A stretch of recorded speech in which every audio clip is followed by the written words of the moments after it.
You're listening to the Creative Capital Podcast. You're dying to learn about how you can create wealth through real estate investing?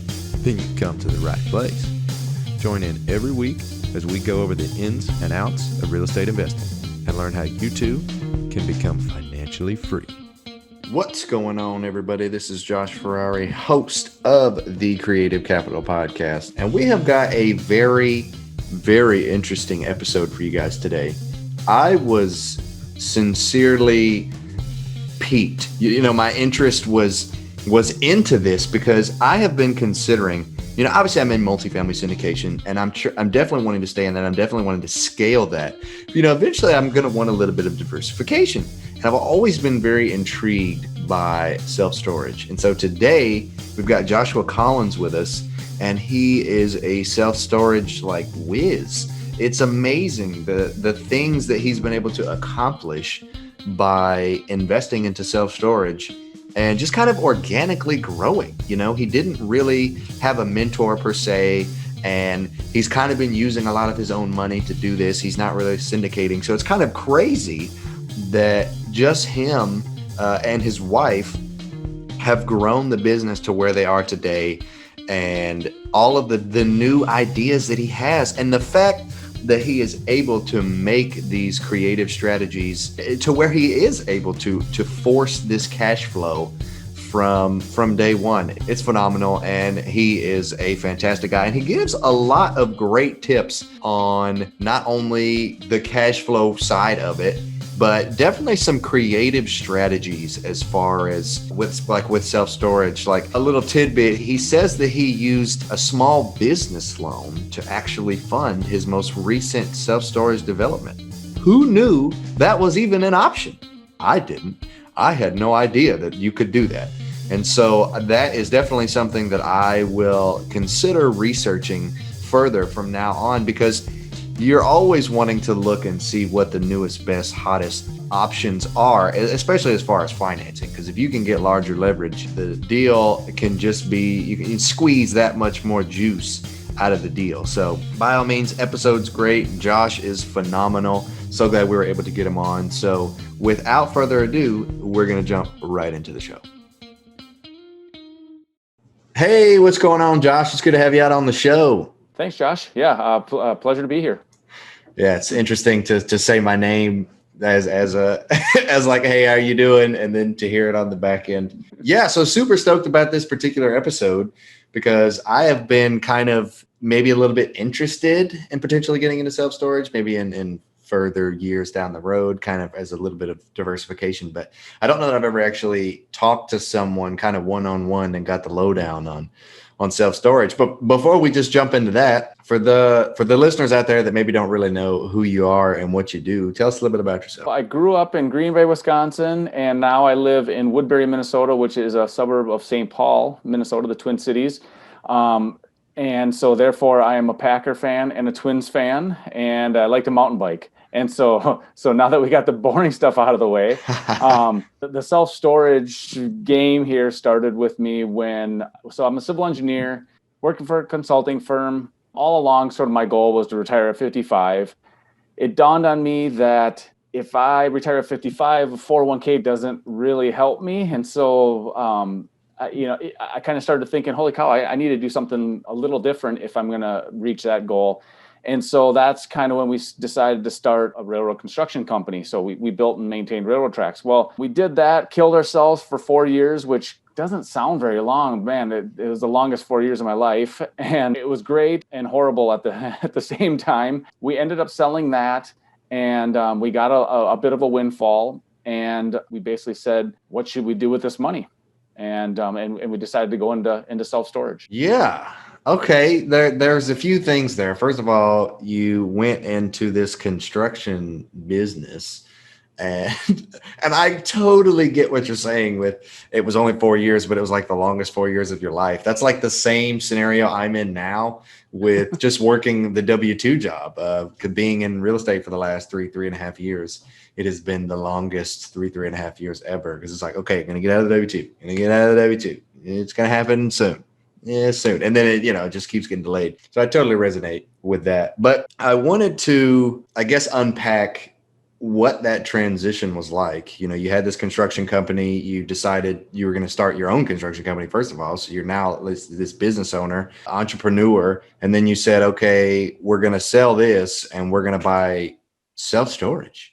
First of all, what was the transition like from construction company like owner to self-storage, real estate investor? But then why, also why self-storage? My grandfather developed a self-storage facility 25 years before I kind of went into it. And it at least was sort of on the radar, right? Like at least I kind of remembered a little bit, sort of understood it. Not that it was, and it's not like that's what got me into it. It was just that at least I was sort of exposed to it. So that helps. But what happened is we sold our company. I went to work for the people that I sold to.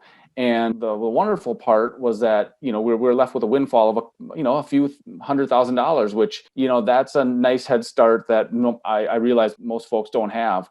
But we started playing the game of, oh man, and by we, I mean my wife and I, we started playing the game of, oh man, it'd be nice to get a new car. And boy, we really should finish the basement in the house and we should redo our master bathroom. And we kind of played that game for a little while. And all of a sudden it dawned on me that after 4 years of killing ourselves, making really a pretty nice windfall, we'd be left with like 50 grand. I mean, it was pretty disappointing, honestly, to me to realize that much money that we worked so hard for could go that quickly. And so we kind of had a come to Jesus moment where I said, Angie, we're not going to spend any of this money. We're going to do something with it and we're going to invest it. And basically what we decided to do is put it into a self-storage facility. So I found one for sale, the ugliest, rattiest self-storage facility you've ever seen in your entire life. And all it did was make us money from day one. And it was wonderful. And lo and behold, across the street, there was also a warehouse for sale at the exact same time. So we went in, not really sure what we're doing. And we ended up buying two facilities within a month of each other, closing on two facilities within a month of each other. And the warehouse was a large, basically it was 20,000 square feet divided into 4 units roughly. Then kind of going back to my experience with the construction companies, that basically since we started that, we had been looking for a place just to store our stuff, our equipment and whatnot, pretty much since the day we started that. And it made us realize that this warehouse could be a nice potential business too, which that was definitely not on the radar. We were looking for self-storage or mini storage, and we found this larger storage facility. And in total, we've had units have been vacant for like 3 days since we bought it in 2014. So with that being said, I think we're a month into having a unit that we haven't rented this winter. But I mean, otherwise, it just rents quickly. And it sort of surprised the heck out of us. And so we basically had this windfall and we needed to do something with it. And we because we didn't know what we were doing, we put 50% down, I think, on both of these warehouses because we just wanted to be as conservative as possible. And we were just looking for something to protect our windfall. Wow. There was a lot there. And one of the parts I like the most about that story is the fact that you got this influx of cash, which like you mentioned and like you understood back then, not a lot of people have that opportunity to start with such a head start financially into some kind of investment like this. But you had all this money and you're thinking just like everyone else would think, just like if you like won the lottery or maybe I can't compare it to that, but got some kind of big influx of capital out of nowhere. And then you like, okay, we could do this. We could buy the new car we've always wanted, go on that trip we've always wanted to do all these other things. And you quickly realize, okay, if I sit down and crunch the numbers and we do all these things, this is how much money we're going to be left with. And all that money is going to be gone and we're never going to see it again. So instead you had that, entrepreneurial, investor mindset of like, well, what if we just invested this money a little bit into something and then we got our money back from the investment, whenever that might be, or we just continue to get more cash flow. So instead of dumping the money into something and we never see it again, at least we'll have monthly cash flow. So I love that thought process. And an interesting subplot of that was we put them on 10-year loans and we said, oh man, if we pay these off in 10 years, we could literally retire. Like we could cover our living costs with just the income from these two ratty, crappy warehouses. And was like, oh man, this is kind of amazing. This might set us up for life or whatever. I mean, that's kind of what we were thinking at the time. And I mean, we would have been making $4,000 a month. I mean, it's kind of sort of a pittance, sort of silly almost, but it was at least, it kind of opened our eyes to the possibility that we could be financially free in less than 10 years. And we were, what were we, 37-ish, something like that, 38 at the time. So yeah, it kind of opened our eyes. Yeah, you had this organic entrance into real estate, finding out through trial and error that, oh my gosh, this is legit. Like, why didn't anyone tell me about this? Why did I not learn this in college or in high school? Why is no one teaching this kind of thing?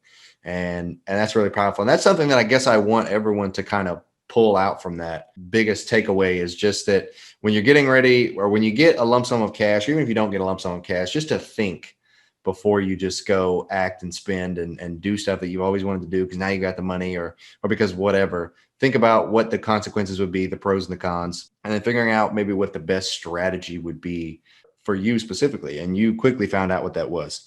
So tell us about the process, jumping back into, self-storage. Tell us the process of buying one of these facilities. You said you put 50% down. So I'm guessing you didn't like syndicate it or anything. Kind of what's the process like? And then what's the underwriting like on a deal like this? I've definitely gotten a little wiser on this, right? But at the beginning, it was, when you boil real estate down, it's income minus expenses equals your profit. And is that profit, are you comfortable enough with that profit to basically put your down payment down, risk your down payment, right? And so initially that's really all that we were sort of talking about was, can we make some money off of this? And is it going to be paid off in 10 years? Well, that then transformed into, we developed our last two properties, and that transformed into, okay, it's kind of scrambling. Where can I get the funds for the down payment for these? And what we've done so far, self-storage falls under small business, basically SBA loans. So we did 504 loans on them. And because I bought the crappy little ratty mini storage, I was able to claim that I had previous experience. And so all I need to do is put 10% down on these. And so that makes your dollar go really, really far, especially when you're developing them, because you're obviously developing them so that you can make a little extra spread. If you couldn't, it's not worth the effort. But so basically, after buying those first couple, it was more of a, okay, where can we scratch together the down payment to develop another facility? And we might go into this a little bit further, but what I did is I basically staged my first facility such that the money that we had at the time could build us our first few buildings. We could figure out what our break even was and figure it out from there and see if we can continue to do this. And what we figured out with owning that larger warehouse up front is that I think that was the model that we wanted to do, mainly because we also knew that there wasn't anything like that anywhere else in the Twin Cities area here. So we built this 25 by 50 and 50 by 50 storage unit facility. And, it's really for like the small business owner and kind of hobbyist or whatever. And yeah, it's sort of funny that it was just a few years ago that we did that, but that wasn't nearly as popular as it's kind of starting to become here, like the larger storage units. So anyway, no syndication. We came up with all of our own down payments, all of our own funding. That's not how I see things going in the future. I mean, I don't know. I keep saying that we're tapped out financially as far as like doing another development, but here we are buying another facility next week, and we figured it out, and we're actually partnering, not syndicating, but partnering with another person. And I see that that's the way to, that we're going to continue to grow, but we're probably going to be putting in less money in the future, making it worth both of our whiles, of course, still. But that's kind of how I see growing, at least how we grow this and come up with the finances. So. Right. So you went from the 50% down payments to now you're looking at 10%, trying to save the dimes, because they go a longer way when you can use that larger leverage. So yeah, and we knew what we were doing at that point. Well, we're a little bit more anyway. And the beauty is that we didn't need to live off of that money. That always helps, right? I was working a W-2 income. I was still working for the guys that I sold to. And then basically every lunch hour I would go check on that project is really what it was. I mean, I was doing that. And the second development that we did, I had to quit my day job. I was like, I can't finish up my first development and work on my second development all at the same time. It's not really fair to them. And it was just getting a little too hectic. So that was when I decided to jump ship. So, yeah. So it only took you, so let's see, you did the first two deals and then you had the first development. So really you did like 3 or 4 deals, and then you were out of the W-2. One thing in the middle there is I bought a small little building in Green Bay, Wisconsin. It was a little commercial building. What did we buy it for? We bought it for like, let's say 70 grand. We put 10 grand into it. We rented it to a bunch of goofballs. They kind of screwed things up. We had to evict them. And then the neighbor ended up making us an offer on it. And we ended up making like 60 grand. The timing was perfect. We were able to roll that right into that second development along with refinancing our other properties. So it was just, like I said, it was kind of scratching and clawing some money together to make that work. The numbers were good enough that we could have went to somebody and gotten whatever, a family member and said, hey, I need 50 grand or hey, I need, raised 100 grand from a few people. But we were able to kind of scratch and claw together ourselves, which was pretty fortunate, frankly. It just simplifies the transaction, at least for us, to kind of get things on, get our feet under ourselves. So right. And then the positive of that, of being able to use your own money, is that you get a larger piece of the equity, if not all of it, depending if you're partnering with someone or not. Super cool. Mm-hmm.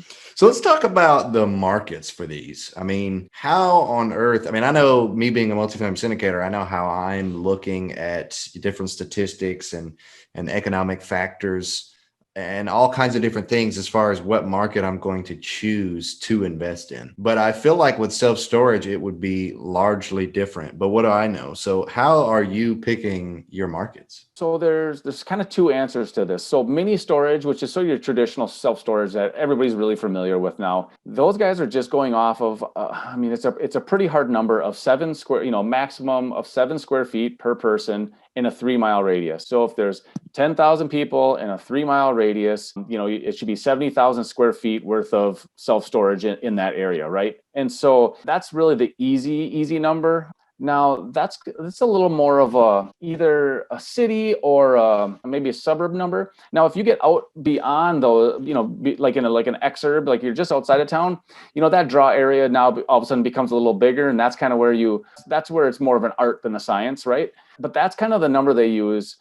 Now, with that being said, if every facility in town is at 95% occupancy, well, that kind of means that you can, and that's by market research, then you could probably add self-storage to the area. I'm just seeing these self-storage facilities pop up everywhere, it feels like. And so I'm actually sort of staying away from the mini storage stuff. Not that I don't like it. I don't think I really want to be developing right now. So if you buy something and it's 85% occupied, I don't really see a whole lot of downside unless a whole boatload of new stuff is coming to town, right? So that's probably the only real risk, is that you'd want to double check that. But I'm building and looking for maxi storage stuff, which it's a term I made up. It's sort of been out there, but it's kind of a made up term. And all it is just larger storage units. And I see larger storage units being like 12 wide by 40 deep, and larger. And so I'm looking at that, and there are really no metrics out there at all for that. But this is kind of the situation where I think you can kind of gauge it by what does the market offer. And again, I think it's at that 3-5-ish mile range.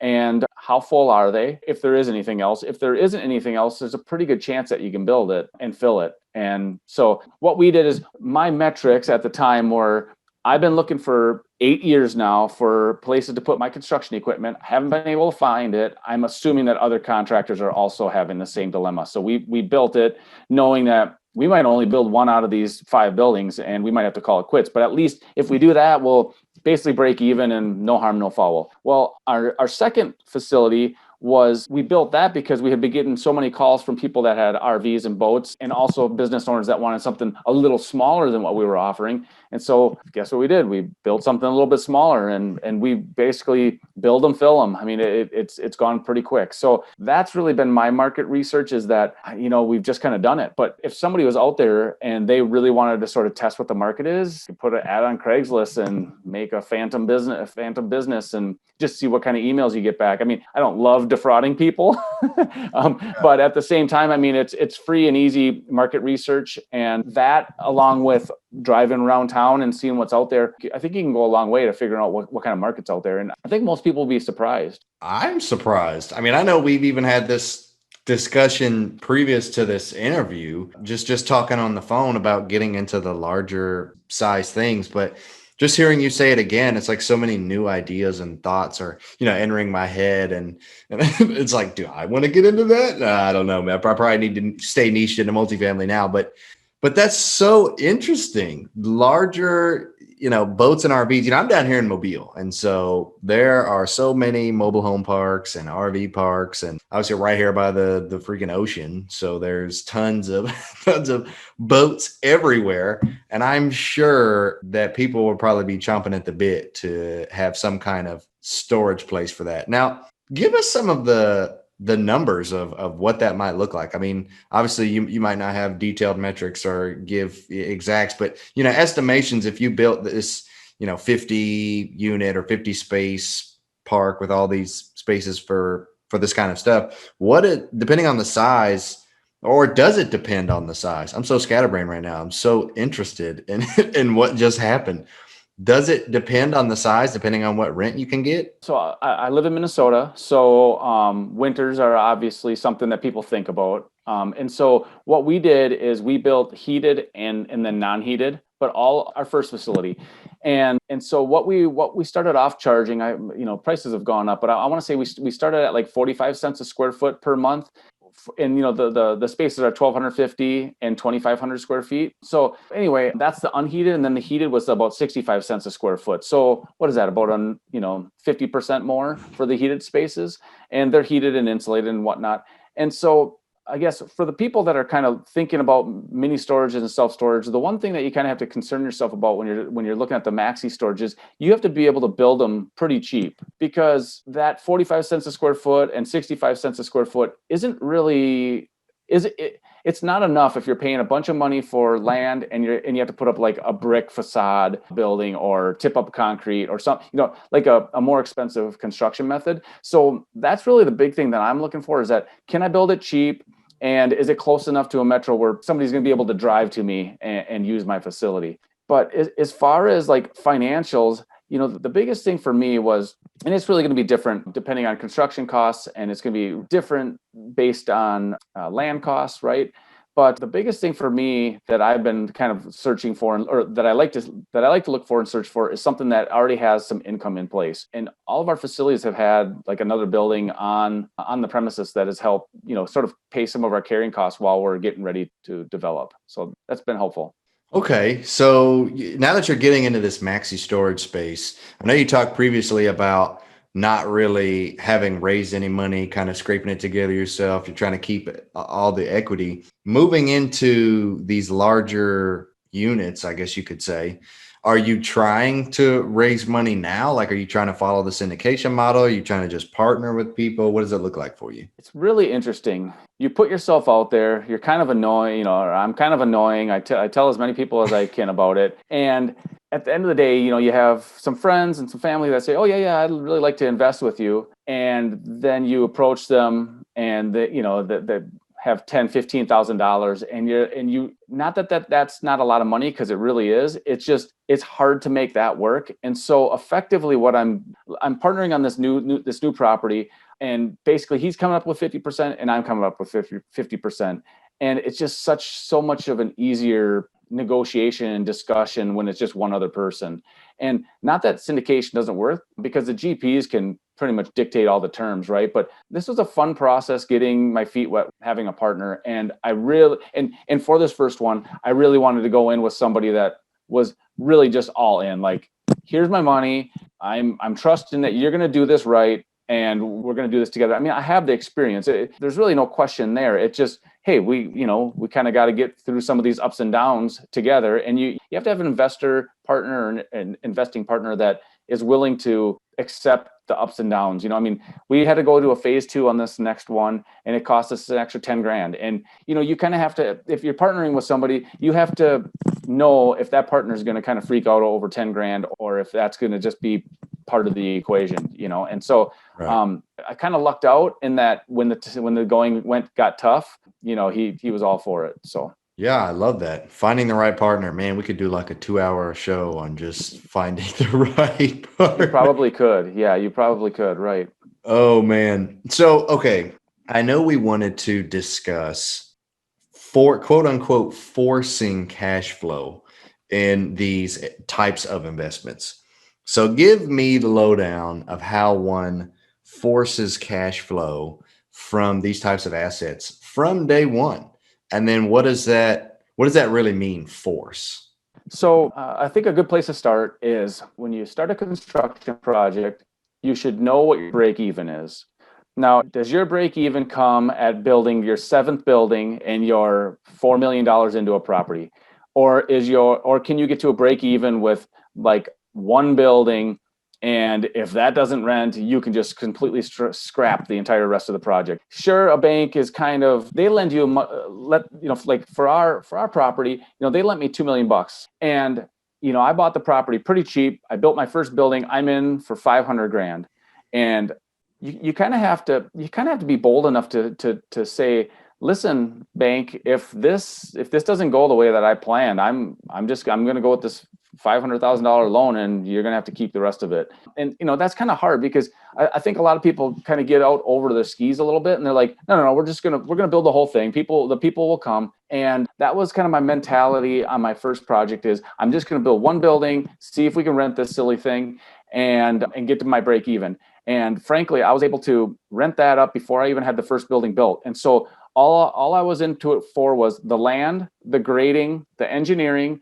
and then building number one. And we were at break even. And so then we built the second building, and that was a heated building, and it came available like March 1st, or basically like right in spring. Nobody needs a heated building in spring, and they need a heated building in fall. I mean, that's when we get most of our renters. So it dawned on me that if I built the next unheated building, we'd be able to rent that up, and it would basically cover any of our carrying and holding costs for the heated building. Well, we did that. We got to fall, rented up the heated building in the month of October. And so, we went from nobody renting that to October, and completely filled our facility. So we went in, we put down our down payment, we built our first three buildings, and then we said, hey, this is going really well, bank. Can we get more money? And what they did is they extended our SBA loan to two more buildings, and they extended our terms. So we were able to, so basically we're already cash flowing, and now we're going to pull out a bigger construction loan. And we just built one building basically at a time, and then filled them up, and effectively stayed ahead of our interest only payments. And then once the principal and interest payments came due, well, we're full. So it basically covered our costs. So then we went back to them again, and they said, no, Josh, we need to close out this loan, because we're basically sitting on $2 million. We want the SBA's half of this loan back in house, which is, roughly $1 million. And we said, you know what, we totally understand. Thank you very much for extending it to us for this long.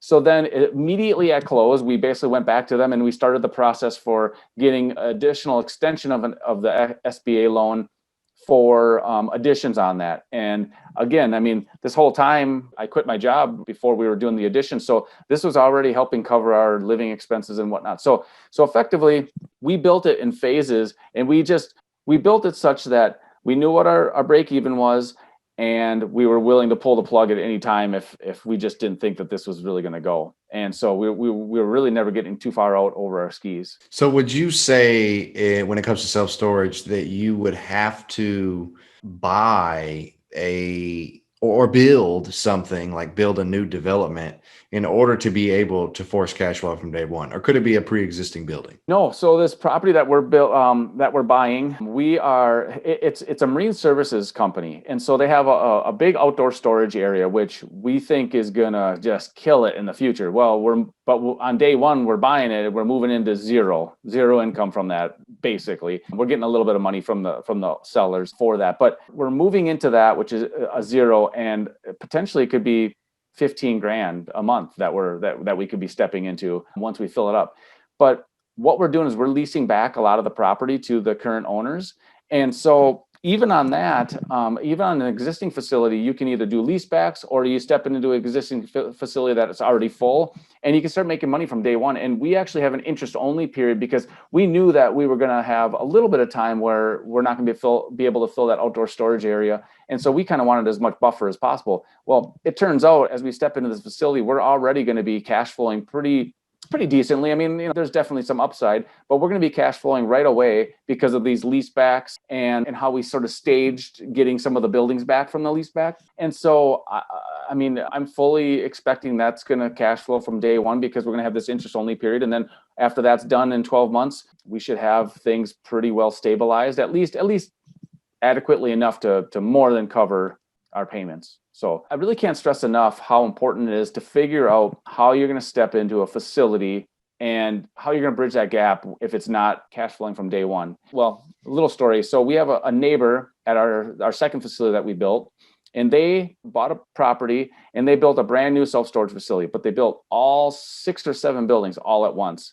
And here we are like 2 years later, and they're still only at like 55% capacity. And, I don't know, it would just be a hard conversation to have with your bank to say, hey, thanks a lot for the 2 years of interest only, but boy, we're going to need another 2, it's looking like.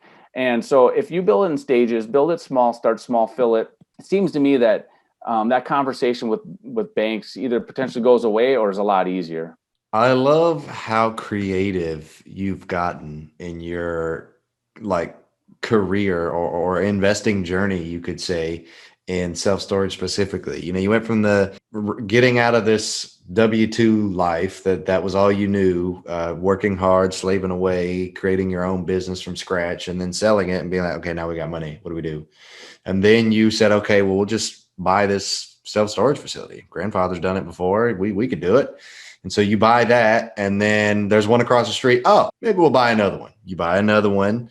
And you've just like organically gained this business knowledge because you haven't been like I'm sure you've been educating yourself, but you haven't been like partnering with people and getting, maybe hands-on experience with other investors. So you just kind of learn this along the way. And every time you go into something, you think through everything and you're extremely creative. Like you probably search, what can we do a lease back? Like what is that? Can we make this work? And, if we do this deal, is this something we do? And then I'm sure you didn't maybe necessarily come up with this idea, but this maxi storage thing, you're like, well, why don't we just build larger storage units? It's just like the demand has continued to flow your way and all these ideas, and you've made them profitable. I love that. That's so cool. Yeah, thanks. So what should we be looking for? Or what are maybe some metrics that you're looking at in potentially finding a deal that would cash flow from day one?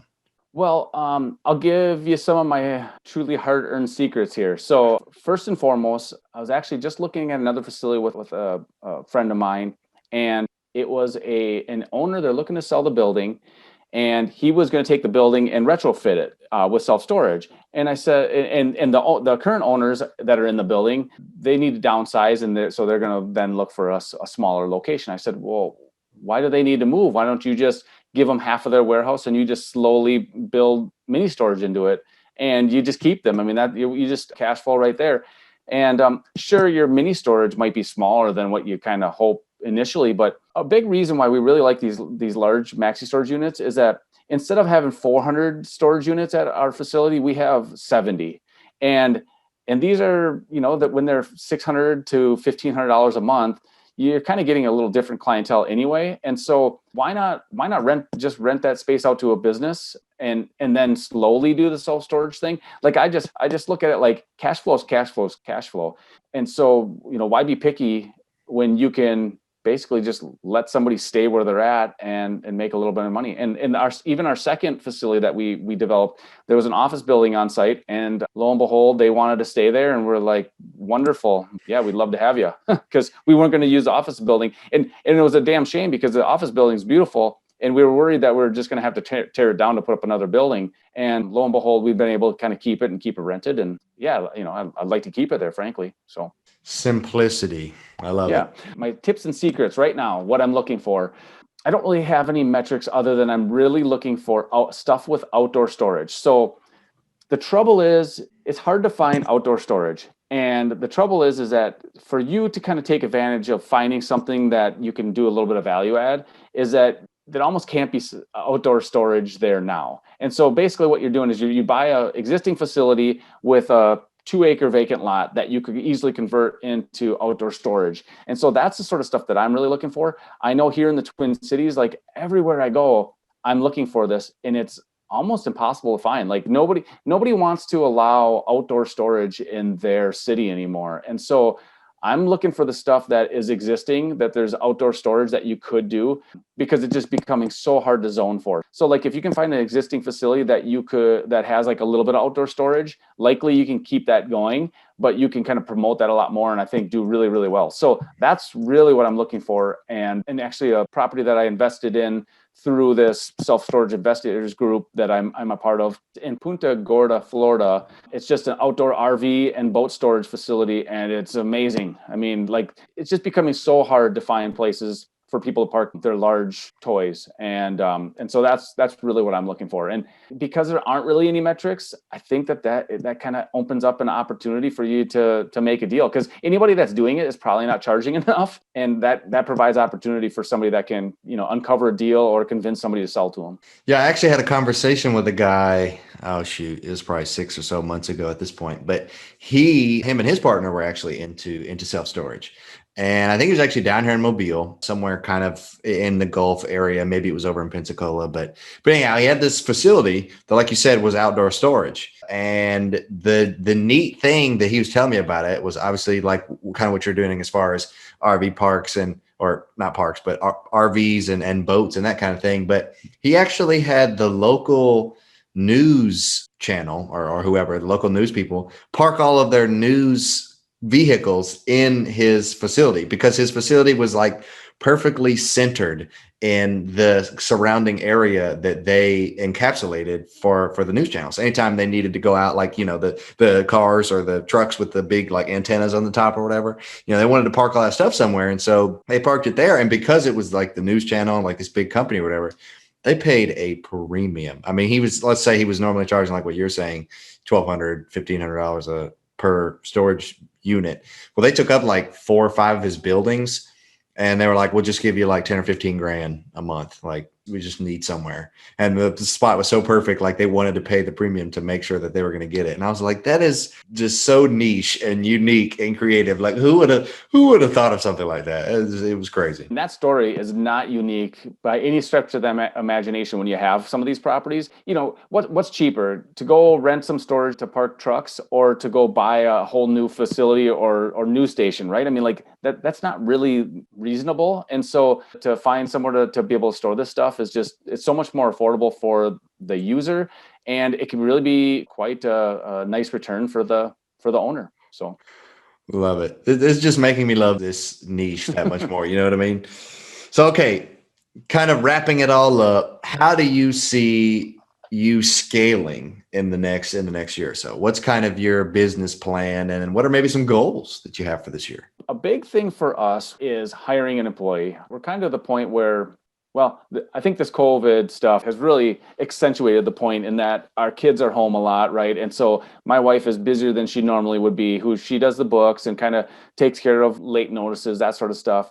And it just dawned on us that, hey, now we're buying this new facility. We're adding potentially 400 more customers. That's too much for us to handle. And so, we're going to be working on hiring an employee to kind of help her with the books. Really, we just want them to take over. It's not that complicated. And then also really like to get to the point where we kind of already have our own management company, but it's really just Angie and I, my wife and I. And so what we'd like to get is to where we have employees that can, cut lawns, push snow, stuff like that, mainly because it gets old in a hurry chasing down your contractors and your maintenance guys. And so we're looking at bringing that in-house is really what we're doing, but that's tops on our list for sure. So, okay. So that's kind of your scalability plan for this year. Did you guys have any goals? Like, we're going to buy 1,000 units this year. Yeah. So because I'm in this weird industry or niche called maxi storage, buying units it's funny because people always ask me how many units I have. And I'm like, 150. And they're kind of like, well, that doesn't make sense. Well, I also have 150,000 square feet of building. So, I mean, our average size is over 1,000 square feet. So it's kind of a weird thing for us. One of our big goals was getting to $1 million of revenue. And we're probably going to hit that, bring in this new facility online. So I'm super pumped about that. Then my next goal is getting to $1 million a year NOI. And there's really no real rhyme or reason to that other than it sounds good. It's a nice big fuzzy number. But it's also big enough to make me realize that I am not going to be able to do this myself, or we're not going to be able to do this ourselves. And we're going to need to figure out scaling up just a hair. And the nice thing is that self-storage kind of lends itself really well to that because it's not that complicated. So even if I hired you tomorrow, Josh, and I said, hey, I need you to go manage this facility, like with zero experience and zero education on it, like you could handle it. Like anybody can handle it, right? It's not that complicated. People want to rent a unit, you show them a unit, or say, hey, go look at this unit, and you collect your pay and send out late notices. I mean, it's really not super complicated, and I try not to overcomplicate it, really. Yeah, super cool. Well, this has been eye-opening to say the least, learning more about you personally, but then also the self-storage industry as a whole. Love it. Absolutely love it. But we're going to kind of wrap this up, and we're going to transition into the next segment of the show called the Pod Decks segment. Now, I don't know if you've ever heard of this company, but it's a company called Pod Decks. And all they do is they make a gazillion different decks of cards that have questions on the back of them. So this is going to be like pick a card, any card. Is there a name for that? Is there a name for this, like pick a card, like a magic trick? Like what is that called? It sounds like a card trick, right? Yeah. I feel like there's just about any card trick, right? Like blackjack or something. Like there's got to be a name for this or something. But anyhow, you're just going to pick a card here. You're going to tell me when to stop. We're going to do 2, and then I'm just going to ask you the questions. Okay, stop. Now. All right. You ready for these unexpected questions? It's my favorite part of the show. I think so. Okay. First question. What is a relationship deal breaker for you? I would say it's probably with this partnership thing, right? Is the deal breaker is I'm bringing an awesome deal to you, and I'm going to manage the whole thing, and you're going to put in 5% of the deal, and you want to control everything. And for a person that doesn't have any experience, I think that person has to realize that they don't get to do it all. They don't get to make all the decisions, put in the least amount of money, and control the whole deal. And so that's a deal breaker for me, is that the people that want to invest with me and they want to control the whole deal yet have no experience, I move on. Right. Absolutely. Yeah. That's, I love how you turned this question into something educational. It's just like a fibers in your being telling you that it has to there be. You go. Right. Okay. Next question. What weird thing would you make socially acceptable if you could? Like socks on your head or something, like something crazy. Yeah. Being able to honk at people when you're driving and them not freaking out. Like if you go to other countries, like people are constantly honking because they're actually warning you that you're going to hit, they're going to hit you or you're going to hit them. Right. But here in the US, people get like all bent out of shape. So that's probably the one thing that I would probably ask for, that, hey, listen, I'm just warning you. I'm not trying to tick you off. Bro, I love that. I have thought that so many times driving down, and I want to just honk, even just to say, hey. I feel like in other countries, they're also just honking like, hey, how you doing? Like everyone's just friendly. But over here, you honk, and it's like, hey, they're like cussing you out and then cutting you off. And it's like, all I did was honk the horn. It's a big deal. Yep. It's for your own good. It's for my own good. Right. Okay, now we're going to go ahead and transition into the last segment of the show called the Core 4, which is the same 4 questions we ask every guest. And the first question is, what is your favorite real estate related book? So I am going to be insanely boring here and say Rich Dad, Poor Dad, right? I mean, everybody says this, but I got that first check from the sale of our business, and I was looking to figure out what the heck I should do with it. I ran across Robert Kiyosaki and Oprah Winfrey's interview on YouTube, and that sparked me to read that silly book, and it completely got the juices flowing. And so if you haven't read that, you absolutely have to. And then after that, Millionaire Next Door is good, and 10X by Grant Cardone I like a lot too, because that's kind of like the next phase, right? It's like first Rich Dad, then Millionaire Next Door, and then the 10X. It kind of goes well with growing your business or growing your real estate empire. So yeah, Grant Cardone's probably like one of the most ambitious people on planet Earth. Like, why wouldn't you 10X everything? Everything you do, 10 times it. It's like, whoa.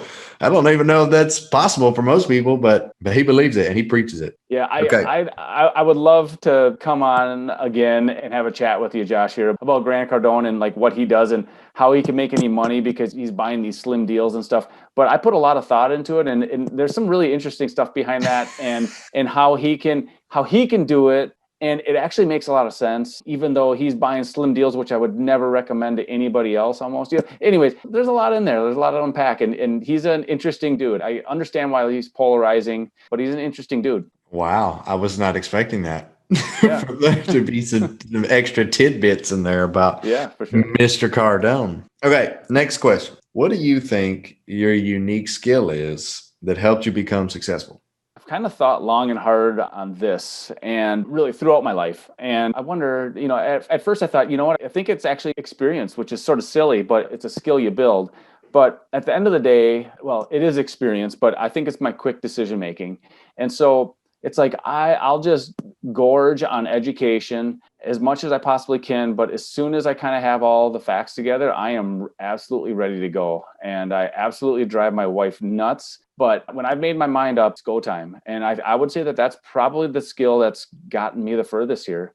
If there's any wavering, I should probably just slow my roll, right? But when I'm ready, I'm ready. So I love that. A quick decision maker. Yeah. Yeah. It's like that famous 80-20 rule, if you just have 80% of it put together, there's any investment's going to be a risk. So let you do it. Mm-hmm. Yeah, definitely. Okay.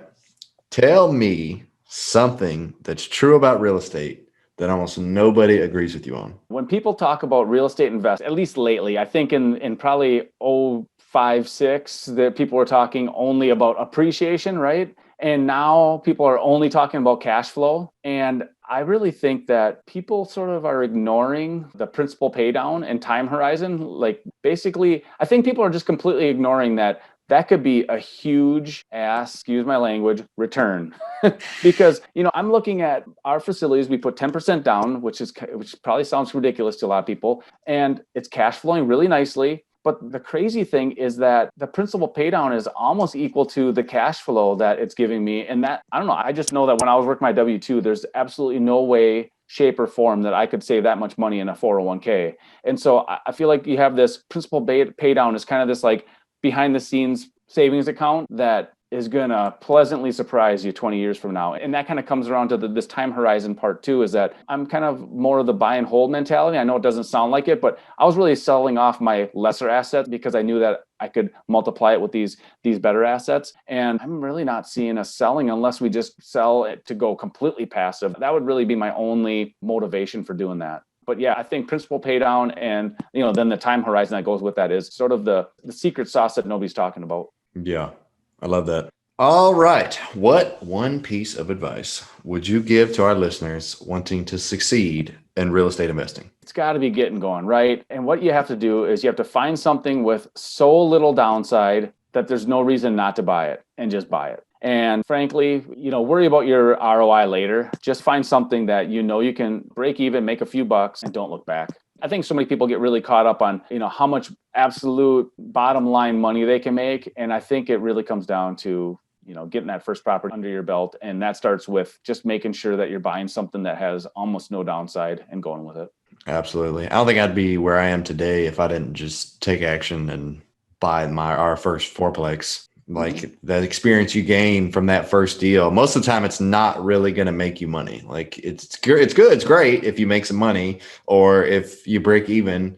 But even if you buy something and you're still maybe paying a few $100 a month to cover the mortgage because you're renting it out or you're house hacking it or whatever, you're still coming out on top. I mean, there's still paying down the principal like you were talking about.